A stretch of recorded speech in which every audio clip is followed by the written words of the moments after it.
What's going on, guys? Welcome back to another Detroit Lions video. Now, training camp has officially kicked off for the Detroit Lions, and although they are not in padded practices yet, they will get there at some point in the very near future. And when those padded practices come on, you always got to look at some of the guys on the roster. You know, the guys you got to keep an eye out for during training camp, because the training camp might dictate how the season's going to go, whether they're going to be a starter, whether they're going to be a backup, or whether they're going to make the team at all. So this list is going to be the 5 guys that everybody in the Detroit Lions organization, including the fans and just people to follow them, these are the 5 guys that everybody needs to watch out for during training camp. Now, before we do get into the video and talking about these guys, if you are new to the channel and are enjoying the content, consider liking the videos and subscribe to the channel. It takes 2 seconds out of every day to make mine, and I'd be very, very appreciative to everybody that chooses to do so. And while you're at it, go over to my Instagram real quick. I have a quick poll for you guys. I have a question, and I would really like your guys' input. So if you could go over there for 2 seconds and answer that question, I'd be very appreciative for that too. But with that being said, let's get into talking about the 5 guys that everybody needs to keep an eye on during this year's training camp for the Detroit Lions.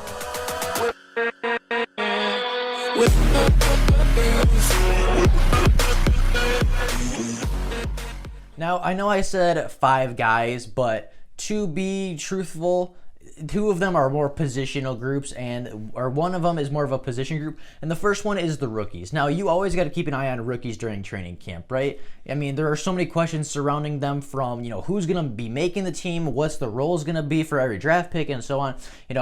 I think the big questions for each one is, how many, how many reps will Jeffrey Okudah get with the ones? How many, reps is he going to be going against Kenny Golladay and Marvin Jones? How many times is he going to be put to the test against the wide receivers? How many touches is DeAndre Swift going to get with Kerryon Johnson at first team offense? Is Julian Okwara going to be that starting outside linebacker that we expect him to be, or is he going to be playing with the 2s? Are Jonah Jackson and Logan Stenberg going to be playing with the 1s, the 2s? Are they going to be rotating around? Where's Jonah Jackson going to play? That kind of question. And then, you get into the later rounds. What's Jason Huntley's role going to be? Is he going to be kind of the J.D. McKissic, or is he going to have, more of a defined role, like a slot receiver mainly, or more of just like, an outside zone jet sweep kind of toss kind of guy? And then, you even move further down. How is Quintez Cephus going to do? Is he going to be competing with the ones, or, and how is he going to look with the backups and the third teamers? And then you get to the Jashon Cornells and the John Penix. What situations what situations are going to need to occur for them to get playing time? What kind of situations are they primarily used in, and how often are they being used by the first team? So, I mean, just the rookies in general at training camp and rookie camp, and, most years they have a rookie camp, most years they have a mini camp, and then a training camp and a preseason. This year, all they get is training camp, and, it'll be very, very interesting to keep an eye on all these rookies to see how they progress throughout training camp, what their roles are, how well they can define their roles in training camp, and who can win a starting job during this training camp and beat out some of the NFL veterans that they are coming in to replace. Moving on to the second guy, I said Amani Oruwariye is a guy that we need to keep an eye on. Now, Amani Oruwariye, obviously a 5th round draft pick last year. A lot of guys were very, very high on him, including myself. Obviously I didn't have the channel, but I was very high on Amani. I loved the pick. I thought he was going to be a star right off the bat. And by the end of the season, he was. He was an absolute monster in the secondary. He got 2 interceptions in just 9 games. He had a couple pass deflections. He used his length and his speed to really, transition to the NFL very, very well. And then we went out and drafted Jeffrey Okudah. So I want to keep an eye on Amani Oruwariye and see, one, how often is he rotated into the ones? How often do he and Jeffrey Okudah rotate? How often do he and Desmond Trufant rotate? I want to see how often that Amani is going to be playing with the ones against Kenny Golladay and Marvin Jones. And then I also want to see, is he going to rise to the occasion? Is he going to step up and compete with Jeffrey Okudah? Is he going to step up and compete with Desmond Trufant? Or is he going to crumble under the pressure, and is he just going to accept the fact that he's a backup now and, just kind of give into that?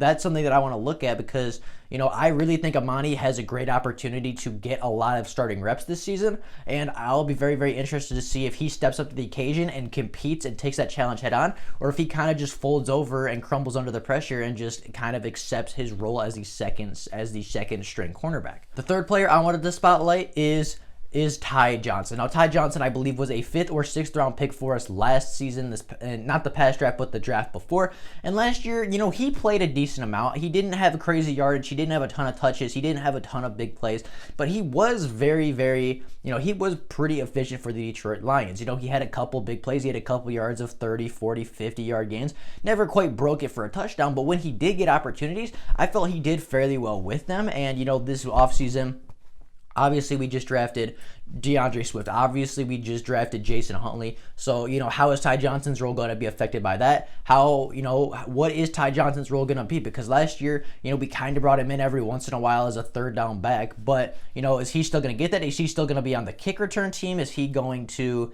is he even going to make the team at all? Like, these are things that, we need to take a look at, because right now, Ty Johnson, to me, is kind of the odd man out, because we have the power back in Bo Scarborough. We have the speed back in Jason Huntley. We have a back with great balance and great acceleration in Kerryon Johnson. We have a receiving back in DeAndre Swift. So, I just don't see where Ty Johnson fits. So it'll be very interesting to see how his role develops throughout the training camp. Is he going to be the receiving back? Is he going to be the guy that gets all the outside carries? Or is he going to kind of be a mixture of everything, and kind of you bring him in every once in a while to see what he can do, see if he can break a big play, kind of like last year? I think that the roles are very undefined right now for our running backs, especially Ty Johnson, because, I feel like everybody on the team does something better than Ty Johnson, and Ty Johnson kind of lost his value after we drafted DeAndre Swift and Jason Huntley.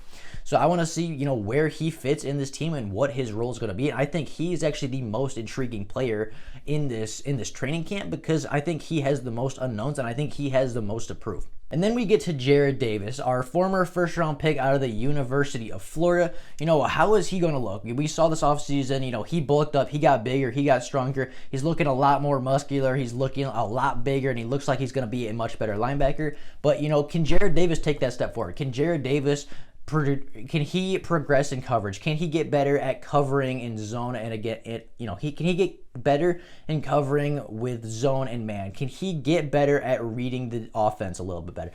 Can he improve in the areas that he needs to improve to get a job? And then also, is he going to play inside linebacker still, or is he going to move to the outside and be more of a run and chase kind of linebacker? Is he going to replace Christian Jones? Is he going to replace Devon Kennard? Is he going to split time with Jelani Tavai? Like, those are questions that we don't know the answers to yet. And then at the same time, does he even get playing time? What is his role? Like this, I know I said Ty Johnson is the most interesting, but Jarrad Davis is by far the person with the most question marks on the defensive side of the ball, because we don't know. We know he's going to play linebacker most likely. Potentially the Lions could even move him to edge. I've heard a couple speculations about that, but is he going to play inside? Is he going to play outside? How often are we going to put him in coverage? Is he going to improve in coverage?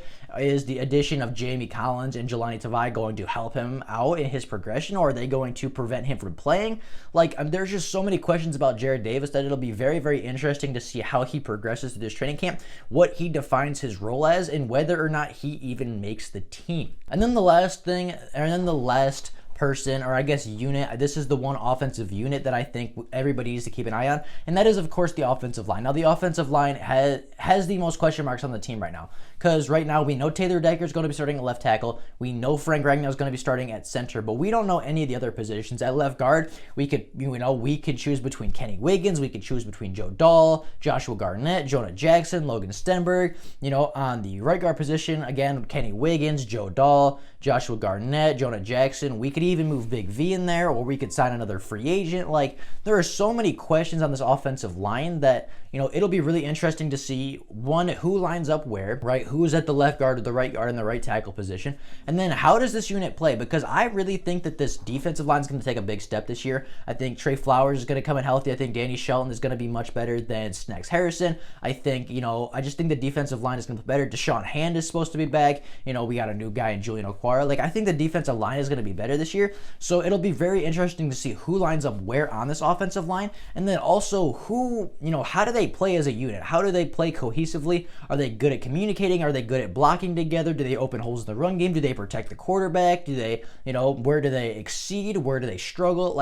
This is going to be one of the most, this is one of the things that people are going to focus on the most, because it has the most question marks on the offense. It's the unit with the most question marks, because honestly, we don't know 100% 3 of the 5 positions. 3/5 of our offensive line are unknown right now. So this is going to have the most eyes on it. This is going to have the most people watching out for it. And I think that this is going to make or break our season, depending on who lines up where on the offensive line, depending on how they work as a unit, how their pass protection, how their run, how their run blocking is going to determine our season. Because if our offensive line is good, if Stafford stays up, if we can run the football, we're going to have a good team. But if our offensive line can't get it together, if they can't pass block to save their lives, if they can't open holes in the run game, our offense is going to struggle, and then our team is going to struggle as a whole. Those are my 5 players / positional groups that people need to keep an eye on for this upcoming training camp. Let me know down in the comments what you guys think. Who do you guys think we need to keep an eye on for this training camp? Do you think that, we need to look at some of the young pass rushers? Do you think we need to look at somebody else in the secondary? Do you think it's even somebody in the linebacking core, or even somebody else on the offense, maybe in the wide receivers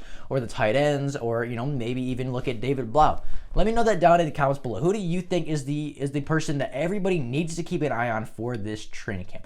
Let me know that down in the comments below. But with that being said, that is all I have for you guys today. I hope you guys enjoyed the video. If you are new to the channel, as I said in the beginning, please feel free to like the video and subscribe to the channel. It takes 2 seconds out of your day to make mine, and I'd be very, very appreciative. And while you're at it, go over to my Instagram and please answer the important question that I put up to you guys that will kind of dictate how this channel progresses moving forward. But again, with that being said, if you could do all that for me, that would make my day, and I would be so very appreciative. But that's all I got for you guys today. I hope you guys enjoyed the video and have an absolutely fantastic rest of your day. With that being said, I will see all of you tomorrow.